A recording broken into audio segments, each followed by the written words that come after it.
नमस्कार जय जगन्नाथ। मु आपण समस्त को केपी स्लिट चार्ट चैनल को आपण निज चैनल को स्वागत करुच्ची। बंधुगण मु हूँ प्रोफेसर कमला प्रसाद महापात्र। साहित्य एवं संस्कृति विषय एठारे आलोचना करा जाउची। एही चैनल को आपण माने नियमित देखुथिबारु आपण को मु आंतरिक धन्यवाद जनाउची। आज गोटे गुरुत्वपूर्ण विषय चर्चा करने को मनस्थ करिछि।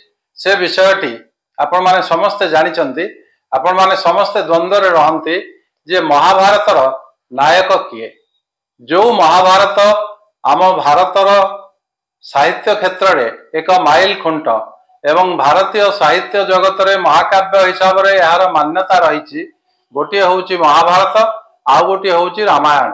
तेणु वर्तमान प्रश्न उठुची सबु महाकाव्य रे जड़े जड़े नायक थांती, परंतु रामायण महाकाव्य रे रामचंद्र श्रीरामचंद्र प्रभु श्रीरामचंद्र होचंती नायक। इलियाड महाकाव्य रे होमर रचित इलियाड महाकाव्य रे नायक होचंती अखिलस। होमर आउ गोटे महाकाव्य ओडिसी महाकाव्य रे ओडिसियस होचंती नायक। सेहीपरि भार्जिल महाकाव्य एनिएड रे एनिएस होचंती नायक। एवं आपण जदि देखिबे शेक्सपियर जो विभिन्न नाटक रही से नाटक रे नायक मानकर चरित्र को निर्दिष्ट भावे दर्शा जाइछि। किंतु आमर महाभारत महाकाव्य एभली एक महाकाव्य, एभली एक चमत्कार काव्य एवं साहित्य कृति एवं साहित्य संस्कृति जगत रे एक माइल खुंट सारा विश्व रे विदित। यार चरित्र बा आपनकर मुख्य चरित्र बा नायक किए ठीक रूपे जना पड़े ना।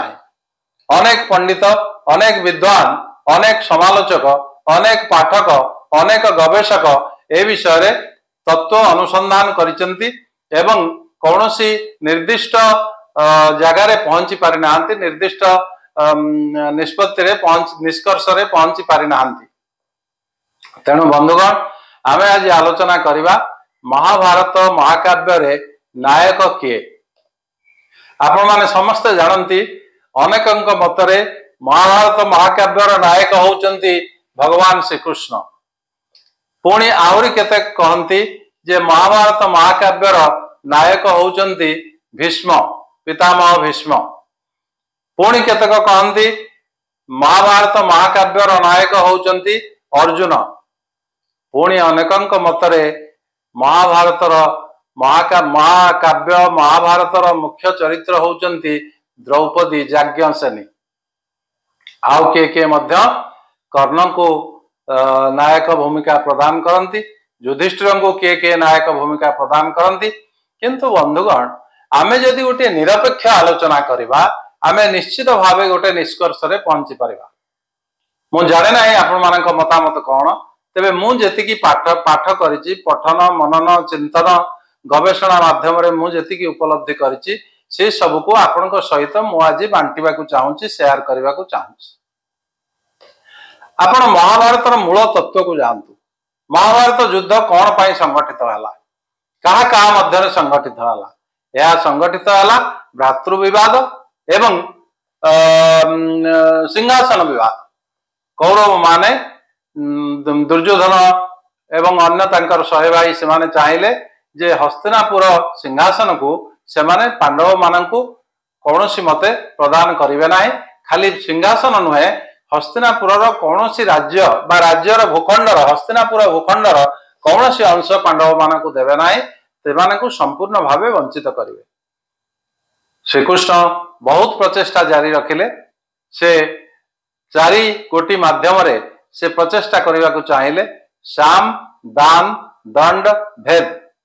साम होची समाधान मार्ग।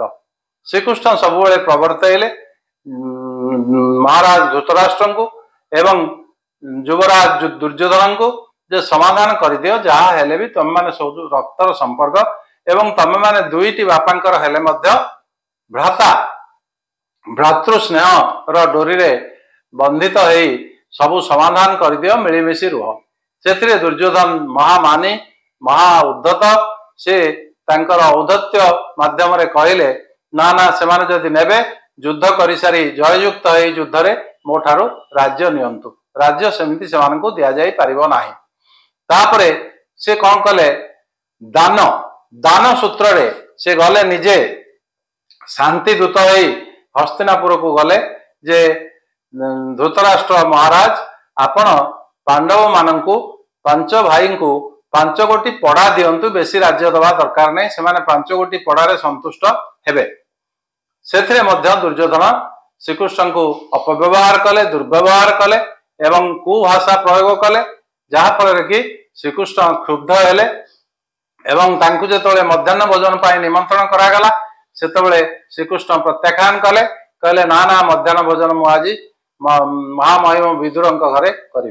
विदुर मध्य आश्चर्यान्वित हेले कहीं से भली किसी सूचना नथिला श्रीकृष्ण केबे कहि नथिले जे विदुर घरे मध्याह्न भोजन करिवे बोली। ये होची जने भक्तर परीक्षा भगवान भक्त पाए एक परीक्षा तेणु भक्त विदुर टिके विव्रत हो पड़े श्रीकृष्ण सबू जानते से मूर्खी हसिकी कहले महामहिम विदुर किसी आपंकर असुविधा अच्छी कि मत मध्याह्न भोजन में आप्यायित करें।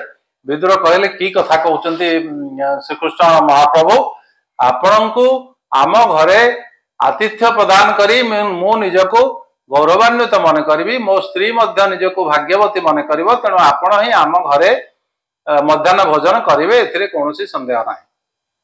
तेणु मध्याह्न भोजन विदुर घरे कले एवं अपमानित हो श्रीकृष्ण फेरी आसिले। तापरे भेद भेद बा डिफरेन्स सृष्टि करने को प्रभेद सृष्टि करने को प्रचेषा चलैले कहीं श्रीकृष्ण होउचंती जड़े कूटनीतिज्ञ श्रीकृष्ण होउचंती जड़े कुचक्री श्रीकृष्ण होउचंती बहुत बुद्धिमान एवं श्रीकृष्ण होउचंती संपूर्ण महाभारत पछरे से होउचंती ब्रेन एवं सबु बुद्धि सबु विद्यार आधार होउचंती श्रीकृष्ण भगवान। तेणु श्रीकृष्ण गोटे भेद सृष्टि करने कर्णक बासभवन को गले एवं निवृत्त आलोचना कले अन्य विषय आलोचना करने मध्य से कहले हे कर्ण मु आज तुमको गोटे कथा कहबी जोटा हुए तो तुम्हें जाना हुए तो सारा दुनिया मध्य विषय अवगत ना मात्र मु ए विषय जानी कारण तुम्हें जो कहुच्छी सुतपुत्र बोली अधिरथ एवं राधांकर पुत्र बोली सारथी अधिरथ रथ चालक सारथी अधिरथ पुत्र बोली कहुच्छी ताहा संपूर्ण मिथ्या। तुम्हें होउच प्रथम पांडव तुम्हें होउच कुंती पुत्र तुम्हें होउच कौंतेय कुंती दुर्वासा पाखरु गोटे माला पाइथिले मालाटी दुर्वासा तांको भेटी स्वरूप देइथिले वर प्रदान करि देइथिले एवं कहले एई माला माध्यम रे जे कोनसी देवता को जे कोनसी समय रे स्मरण करिवो एवं जहाँ वर मागिब से वर तुमको प्राप्ति हब। तेणु से समय कुंती थिले अनुडा अविवाहिता से केवल परीक्षा करने से मालाटी को जप करी सूर्य देवता को आवाहन करते एवं सूर्य देवता माध्यम कर्ण तुम्हें जन्म होइथिलो एवं तुम्हें मध्य कुंतींकर कर्ण माध्यम जन्म होइथिलो कान बाटे जन्म होइथिलो। कुंती विव्रत हो पड़े जे मु तो वर्तमान अविवाहिता सोसाइटी बा समाज कौन कह समाज मते दुश्चरित्रा समाज मते विटपी समाज मते दुश्चरित्र आख्या दब एवं अविवाहित अवस्था अनुडा अवस्था पुत्र संतान जननी हवाक से चाहू नथिले। तेणु से निरुपाय होई गोटे सिंधुक भितर तुमको भर्ती करी जल रे भसई देले एवं से जल जो भसई देले से समय राधा अधिरथ पत्नी स्नान करुले एवं से सिंधुकटी को पाई खोलिक देखिले अति सुंदर राजकुमार भली चेहरा पुत्र संतान टीए से नहीं घरे लालन पालन कले एवं शिक्षा दीक्षा देले एवं अस्त्र शिक्षा कर्ण तुम्हें लाभ कल परशुराम को पाखरु एवं महान योद्धा हिसाब से परिगणित है। तापर जेहेतु तुमको सुतपुत्र बोली समस्ते संबोधन कले से विव्रत हो तुमर बंधु दुर्योधन जी कि चाहूले तुम ठार किसी फायदा पाइबापी कहीं तुम भली योद्धा को से हरइबा को चाहू नथिले तुम भली योद्धा सहित बंधुता स्थापन कले तांकर बहुत फायदा अच्छी कहीं आग को से जानते पांडव मान सहित युद्ध करने को पड़ो। तेणु तुम्हें जदि जड़े योद्धा हिसाब से समर्थन कर से हुए तो युद्ध में जययुक्त हो पारे। तेणु से तुमको अंग प्रदेश राजा बोली घोषणा कले एवं से दिन ठार तुम्हें अंगराज बोली विवेचित है। हे कर्ण वर्तमान समय आसी तमें दुर्योधन पाखरु फेरी आस एवं पांडव मान शिविर रे योगदान कर। कुंती माता तुमको आदरी नेबे, कोलई नेबे, मातृस्नेह प्रदान करेंगे। कुंती सेटा गोटे विराट भूल, तेणु तुम पलि आस। तुम हूँ 6 जन पंडुपुत्र, कुंती पुत्र, कुंती 4 जन पुत्र, माद्री 2 जन पुत्र, कुंती तुम्हें हूँ प्रथम पुत्र, सबुठारु वरिष्ठ, ता तलकू युधिष्ठिर, ता तलकू भीम, ता तलकू अर्जुन एवं नकुल एवं सहदेव होउचंदी माद्री पुत्र। तेणु तुम्हें हूँ 6 जन पांडव, तेणु तुम्हें पांडव शिविर को तुरंत प्रत्यावर्तन कर एवं सबु जिनिस ठीक ठाक हो जिवो। कर्ण एथिरे मतामत देले नाही एवं कर्ण ये जो प्रस्ताव को प्रत्याख्यान कले विनम्रतार सहकारे एवं कहले, हे श्रीकृष्ण आपण तो जानती मातृ स्नेह मु वंचित होइछि। जदि मोर मां कुंती ताहाले मते जेतबेले अपमान सूचक शब्द व्यवहार करा जाए, मते जेतबेले अपमानित करा जाए हस्तिनार कोर्ट रे बा हस्तिनार दरबार रे, सेतबेले कुंती चुपचाप हे बसी थांती। कुंती सेठी केबे विरोध करती नाही एवं कहती नाही जे आपण माने काहेकि कहउचंदी कर्ण को सुतपुत्र बोली। कर्ण होउची मोर प्रथम संतान, मोर प्रथम पुत्र। सेतबेले मातृस्नेह तांकर कोउठी थिला। आ वर्तमान जेहेतु तांकर स्वार्थ जड़ित अछि, से तुमको मो पाखु पठैचंती मते नै जिबा पाई, फेरै नेबा पाई। तेणु हे प्रभु केशव मते एथरु क्षमा करंतु, मु तांका पाखु जाई परिबिने। तेणु जेतबेले एथिरे से मध्य विफल हेले, तापरे कहले जे आउ किछि उपाय नाही, दंड ही आवश्यक। दंड होउची कोन ना युद्ध वर्तमान हबो। युद्ध हेले युद्ध रे कौरव माने दंडित हेबे, निश्चित भावे परास्त हेबे। तेणु आपण माने जानते श्रीकृष्णकर भूमिका कोन। तेणु अनेक लोक कहନ୍ତି श्रीकृष्ण होउचंती नायक, किंतु आउ टिके तळकु जानतु एई जो कौरव और पांडव बा धृतराष्ट्र एवं पंडु एमाने किपरि जन्म हेले। एमाने जन्म हेले किपरि ना, एमाने जन्म हेले आपनकर भीष्म जेतबेले मना कले एमानकर पाखु राजगादी केमिति गला। भीष्म जेतबेले मना कले जे मु राज सिंहासन ग्रहण करिबि नाही एवं मु जीवन सारा ब्रह्मचारी हे रहिबि, ब्रह्मचर्य जीवन यापन करिबि, मु विवाह करिबि नाही। केतबेले ना शांतनु जेतबेले चाहिले मत्स्यगंधा बा सत्यवती को विवाह करिबा पाई, जो कैवर्त राज को जेतबेले कन्या प्रदान करिबा को अनुरोध कले, कैवर्त राज कहले जे तुमर तो गोटे पुत्र संतान अछि, तेणु पुत्र संतान तुमर थाउ थाउ मु केमिति मो झियो को देबी। मो झियर पाखरु औरसरु बा तुम एवं मो झियो औरसरु जो पिला जन्म हेबे, से पिला तो राज सिंहासन ग्रहण करि पारिबे नै, राजा हेई पारिबे नै। तेणु शांतनु मन दुख करि फेरिले। भीष्म एक कथा जानिबा को पाइले। भीष्मकर प्रथम नाम होउची देवव्रत, तांकर ओरिजिनल नाम होउची देवव्रत। देवव्रत यह जानिकरी पिताश्री को अनुरोध कले, कौन है आपंकर। पिताश्री बहुत जिनस एड़े जाइकरी शेष प्रकाश कले जे ये विषय मु चाहूँ सत्यवती विवाह हवा को, किंतु कैवर्तराज एभली एक कठोर शर्त रखिंट जोटा कि पूरण करने को अक्षम, कहीं मु चाहूना मोर ज्येष्ठ पुत्र हिसाब से तुमको सिंहासन वंचित करने। तेणु देवव्रत निजे कहले पिताश्री यही गोटे कथा, यही विषय मु समाधान करदेबे। और से कैवर्तराज पाखु गले और से प्रतिज्ञा कले, जोटा कि भीषण प्रतिज्ञा होता भीष्म बोली कहगला। से कहले देखंतु आपण जहाँ कहउचंदी मु सबुथिरे राजी, एवं आपण जदि ताकु भी संदेह करूचंती मु एठी प्रकाश करूची, प्रतिज्ञा करूची मु विवाह करिबि नाही कि राज सिंहासन उपरे दाबी करिबि नाही। तेणु सेमाने शांतनु सत्यवती को विवाह हेले एवं शांतनु विवाह हवा परे तांकर सत्यवती एवं तांको मिलन रे दुईटी पुत्र संतान जाता हेले, चित्रंगद एवं विचित्रवीर्य।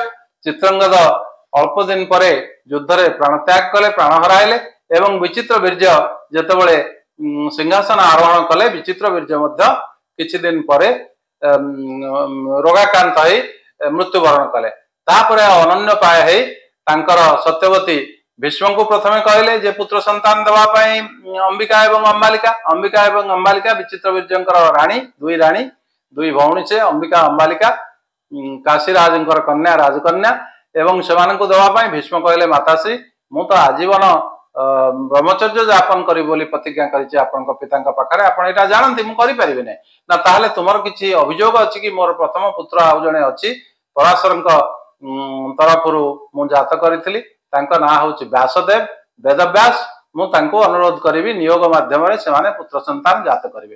तेणु धृतराष्ट्र एवं पंडु नियोग माध्यम व्यासदेवंकर से होचंती पुत्र। धृतराष्ट्र एवं पंडु, धृतराष्ट्र होचंती अंबिका पुत्र एवं अंबालिका पुत्र होचंती पंडु। तेणु यही सब जदि न होता धृतराष्ट्र पंडु मध्य जन्म हो न था, भीष्म जदि न था। देखंतु भीष्म होचंती सबुर मूल। तेणु मो मतरे आपण भीष्म को मध्य नायकर आख्या दे पारिबे, नायक रूपे विवेचना करि पारिबे, काना भीष्म होचंती मूल। से भीष्म नथिले धृतराष्ट्र पंडुंकर जन्म हो न था एवं विचित्र वीर्य विवाह हो न था अंबिका अंबालिका को। कहीं भीष्म विचित्र वीर्य को नहीं काशीराज जो स्वयंवर होता से अंबिका और अंबालिका धरिकी पलि आसिले, जोर जबरदस्ती धरी पलि आसिक विवाह कराइले। अंबा चाहिए भीष्म को विवाह को, भीष्म प्रत्याख्यान कर से अग्नि झास देले। सी सब विषय तो अलग कथा। तेणु भीष्म होचंती मुख्य चरित्र जी कि नथिले हुए तो महाभारत संभव हो न था। आसबे अर्जुन, आसबे युधिष्ठिर, आसबे द्रौपदी। तेणु बंधुगण आज तो समय हो जाइए मोर कहबार कथा। महाभारतर प्रकृत नायक आपण जदि विवेचना करेंगे निरपेक्ष भाव में, ताहले देखिए भीष्म होचंती प्रकृत नायक। एभली महाकाव्य, भारतीय महाकाव्य महाभारत महाकाव्यर प्रकृत नायक चरित्र होचंती भीष्म, जी कि होचंती मुख्य नायक, जहां पाई कि महाभारत काव्य संभव हो पारिछि एवं वेदव्यास यही महाकाव्यटी को रचना कर पारिछंती। आपण माने जीवा पूर्वरु केपीस लिटचार्ट चैनल को लाइक करंतु, शेयर करंतु, सब्सक्राइब करंतु। धन्यवाद। केपीस लिटचार्ट आपण को चैनल सबु बेले आकु देखंतु एवं लाइक शेयर एवं सब्सक्राइब करंतु। आज तो समय हो जाइए। समस्त को धन्यवाद। नमस्कार। जय जगन्नाथ।